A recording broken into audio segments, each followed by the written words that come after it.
Masih bersama saya Budiman Tanurjo di satu meja The Forum. Mufti Makarim, tenaga ahli utama KSP, yakin bahwa Presiden kemudian pemilu itu akan 14 Februari. Seandainya ada manuver-manuver di kalangan menteri dan Ketua Umum PAN juga pernah mengatakan bahwa kalau penundaan pemilu kan urusannya partai-partai, bukan Pak Jokowi gitu loh. Ini gimana lihat?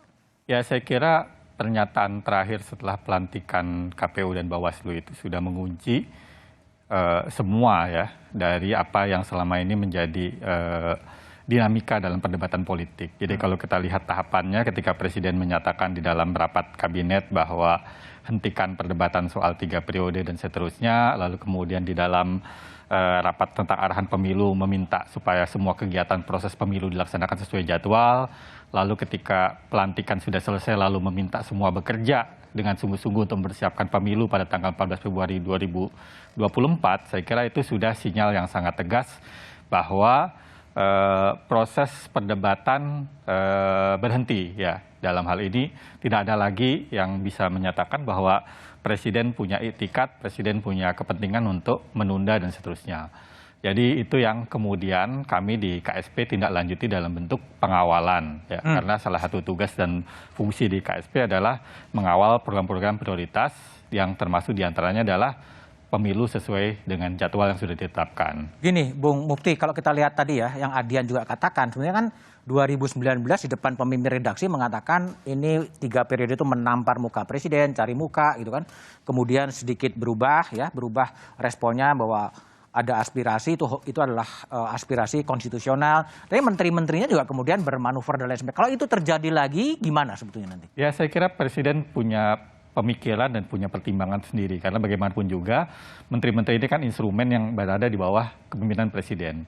Sehingga kami sangat yakin bahwa Presiden tentu akan mengambil sikap yang sangat tegas terkait dengan manuver-manuver ini. Karena perintah sudah jelas dilaksanakan seperti yang tadi Adian sampaikan di dalam sidang kabinet. Artinya itu disampaikan kepada menteri dan itu sudah menjadi satu arahan agar para menteri tidak lagi mengangkat isu-isu macam ini. Ini kan urusan pemilu kan sebenarnya urusannya Menko Polhukam ya.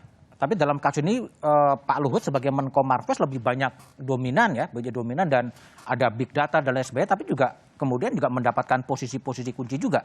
Betapa kuatnya sebenarnya posisi Pak Luhut di pemerintahan Presiden Jokowi ya? Ya, saya tidak mau masuk pada perdebatan soal ini ya, karena bagaimanapun juga kalau kita bicara kembali pada persoalan pemilu, saya kira sinyal Presiden sudah jelas ya kan, dan Presiden tidak saja berbicara pada 1-2 orang, tapi Presiden bicara pada seluruh struktur kenegaraan untuk mempersiapkan itu.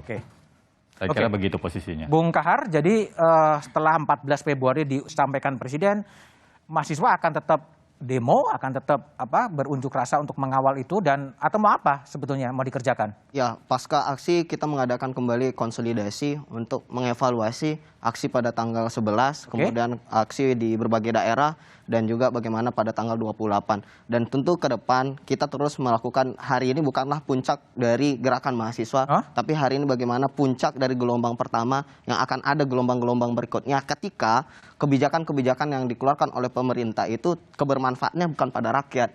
Bagaimana kebutuhan hak-hak dasar rakyat ini yang kita inginkan, harga bahan pokok dan rentan dari tanggal 28 sampai 11 bagaimana kenaikan BBM pada waktu itu, dan juga bagaimana hari ini stabilitas dan ketersediaan bahan pokok. Rakyat sekarang bukan membutuhkan bantuan, tapi bagaimana stabilitas harga itu untuk jangka panjang. Kalau bantuan itu hanya saat itu saja, tapi hari ini bagaimana kan bantuan BLT minyak goreng terkait tentang hal kan hari itu aja, kita memikir untuk jangka panjangnya.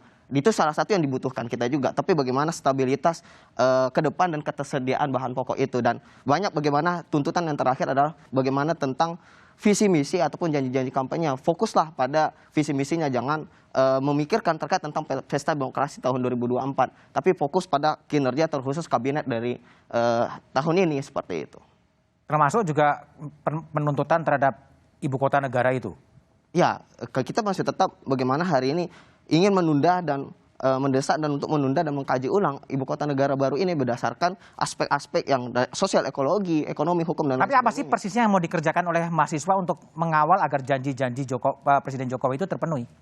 Ya, hari ini mahasiswa ada karena ingin melihat bagaimana kekuatan masyarakat sipil saat ini, dan itu harapannya adalah mahasiswa. Dan hari ini kita mahasiswa bergerak, tadi bercerita terus tentang bagaimana di tahun 98, itu kan gerakan moralitas, bagaimana gerakan seakan-akan melawan penguasa.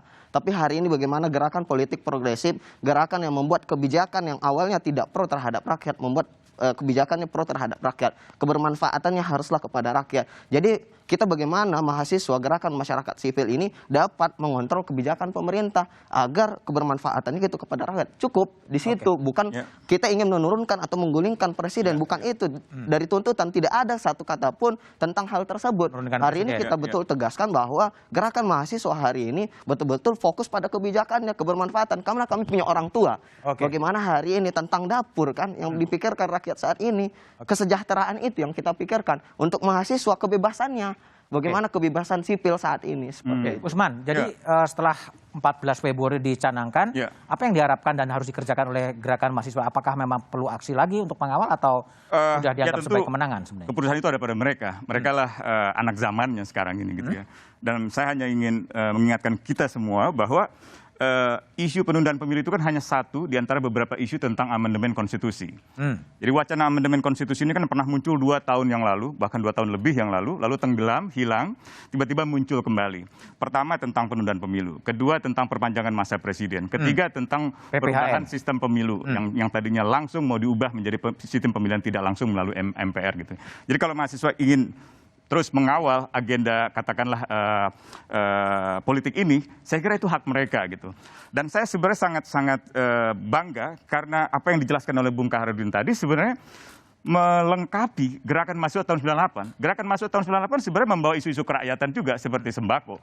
Tetapi yang terjadi sebenarnya baru sebatas mencapai liberalisasi politik, baru sebatas meminimalkan peran negara untuk tidak otoriter, melahirkan jaminan hak-hak politik dan kebebasan sipil, membatasi kekuasaan dan seterusnya. Tetapi isu-isu sembako dan seterusnya kan terus bergulir dan belum terpecahkan. Dan hari ini menurut saya mahasiswa melengkapinya dengan satu proses liberalisasi sosial, melahirkan demokrasi sosial. Sehingga demokrasi bukan hanya untuk kebebasan, tapi juga untuk kesejahteraan rakyat. Saya kira ini sangat penting sebagai refleksi dari gerakan pro-demokrasi di Indonesia. Oke, Bung Adian, sekarang dalam posisi Bung Adian sebagai politisi PDI Perjuangan, PDIP paling keras menolak penundaan pemilu. Tapi apa yang akan dikerjakan PDIP untuk mengawal agar pemilu tetap sesuai dengan jadwal 14 Februari 2024? Sampai sekarang pengawalan tetap dilakukan. Kita ngobrol ke partai-partai lain, makanya saya bingung, kok pada takut ya pemilu ditunda? Orang semuanya pada nolak. Kan komposisi perubahan konstitusi itu hanya bisa terjadi kalau DPR dan DPD bertemu menjadi MPR lalu dia robah. DPD-nya setahu saya 100% nolak.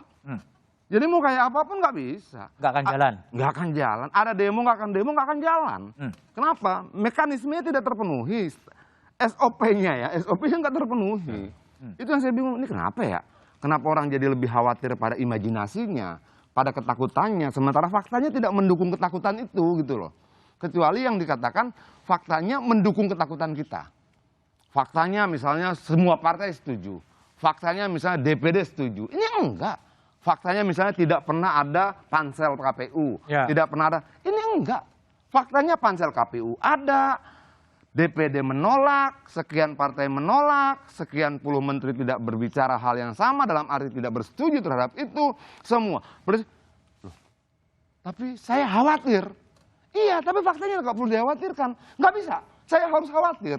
Tapi faktanya tidak mengkhawatirkan. Tapi faktanya kan ada juga Menteri Bahlil yang mengatakan minta pemilu ditunda atas aspirasi pengusaha. Nah, dan itu sudah kita lawan. Bahkan tulisan saya mengatakan Luhut Panjaitan klaim ada big data yang 110 juta yang mengatakan minta pemilu ditunda. Luhut itu satu menteri, Bahlil itu satu menteri. Airlangga. Iya, itu menteri ketiga. 31-nya enggak. Oh. Itu loh kan. PKB satu partai. PAN 2 partai. Apalagi? Jadi kurang. Partai lainnya tidak. Tidak. Yang belum ngomong ya. Tidak dong, Gerindra sudah tegas sikapnya, Nasdem sudah tegas sikapnya, PDI Perjuangan sudah tegas sikapnya. Lalu orang yang ngomong ini apa sebetulnya? Nggak tahu. Nggak tahu juga. Tapi kenapa kemudian ada sekian banyak langkah faktual yang terjadi? Ada sekian banyak fakta di mana orang menolak di parlemen dan DPD. Tapi kita tetap jalan. Kenapa? Khawatir aja. Khawatir. Nah, itu yang saya bilang. syarat kekhawatirannya tidak didukung oleh fakta yang sesungguhnya, fakta objektif sesungguhnya. Tapi kalau Usman bilang itu maka ya iyalah, masa saya larang hak mereka, itu loh. Silakan saja, mau demonstrasi tiap hari juga silakan saja, ganti tunnya juga silakan saja. Tapi dalam forum terhormat ini, ketika diajak membicarakan isunya, ayo kita bahas. Kalau kita bicara isunya dan saya agak tajam melihatnya, bukan berarti saya menolak demonstrasi.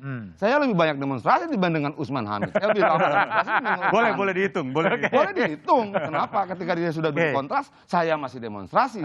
Ketika saya minta tolong ke Kontras, Kontras juga pernah menolak untuk mendampingi kita. Saya punya catatan sejarah, tapi tidak apa-apa lah. Itu resiko. Sebentar. Waktu itu nanti resiko perjuangan. Mas Budiman, saya minta giliran. Ya, nanti setelah ke luar soal itu, nggak apa-apa. Tapi gue sampaikan juga di sini. Nah, artinya bahwa kan langkah kita itu harus kita padukan dengan fakta ini. Oke, dengan realitas ya? Iya dong. Oke. Itu loh. Baik. Kalau misalnya saya tanya misalnya sama Man, emang kenaikan harga bahan kebutuhan pokok berapa persen sih, Man? Berapa persen? Nggak tahu misalnya. Oke, kenaikan BBM itu apa sih yang naik? Pertamax. Pertamax itu penggunanya berapa persen, Man? Enggak, bukan Pertamax. Pertalite. Tapi gini, pertanyaan saya terakhir mungkin Bang Adian. Minyak goreng Pertalite soal Pertamax. Kan bisa jangan debat antara teknis gitu. Kita pertanggungjawabkan dong seluruh kesimpulan kita berbasis data. Pertamax digunakan 14% pengguna. Pertalite naik? Enggak. Ya, oke. Pertalite tidak naik. Oke. Minyak goreng naik? Betul. BLT tidak menyelesaikan masalah? Betul. Tapi untuk memperkuat daya tahan sementara sampai pemerintah memperbaiki keadaan sebagai bentuk pertanggungjawaban itu dilakukan, ya dilakukan. Oke. Bagaimana ditangkapi segala macam orang menimbun minyak goreng juga dilakukan. Bahwa belum selesai, ya iyalah. Kan tidak semudah membalik telapak tangan. Kadang-kadang lu sangat penyabar, Man. Tapi kadang-kadang juga sangat pemarah gitu. Maksud gua, ayo dong kita sabar lihat. Kecuali tidak ada penangkapan pada penimbun, marah kita. Kecuali tidak ada penangkapan terhadap mereka ngambil solar dan menjualnya ke industri, marah kita. Oke, Bung Adian, pertanyaan saya gini, ini kan menteri-menterinya kan bisa bersuara berbeda dengan presidennya ya, minta penundaan pemilu, bahlil dan lain sebagainya, dan itu bukan sebuah insubordinasi kah dan dibiarkan atau gimana? Makanya kan, Pak LBP ini bicara perintah presiden apa enggak? Enggak. Perintah siapa? Perintah big data. Perintah big data. Iya dong. Tapi karena dibiarkan aja. Sebentar, Pak Bahlil cerita ini perintah siapa? Perintah pengusaha, keinginan pengusaha. Pak Erlangga sudah ngomong sama petani. Ada nggak yang bilang perintah presiden? Nggak ada. Ada. Tapi imajinasi kita mengatakan kayaknya perintah presiden. Oke. Gitu loh. Baik. Jangan dong. Baik. Kenapa presiden membiarkan? Presiden punya alat ukur kapan membiarkan dan kapan mendiamkan. Oke. Dan alat ukur itu ada dalam kepalanya bukan kepala kita. Baik, Bung Mukti. Jadi KSP ini kan punya peran nih untuk mengawal agar proses-proses pemilu itu berjalan sesuai dengan semestinya. Tapi apa yang akan dikerjakan KSP setelah jeda berikut ini?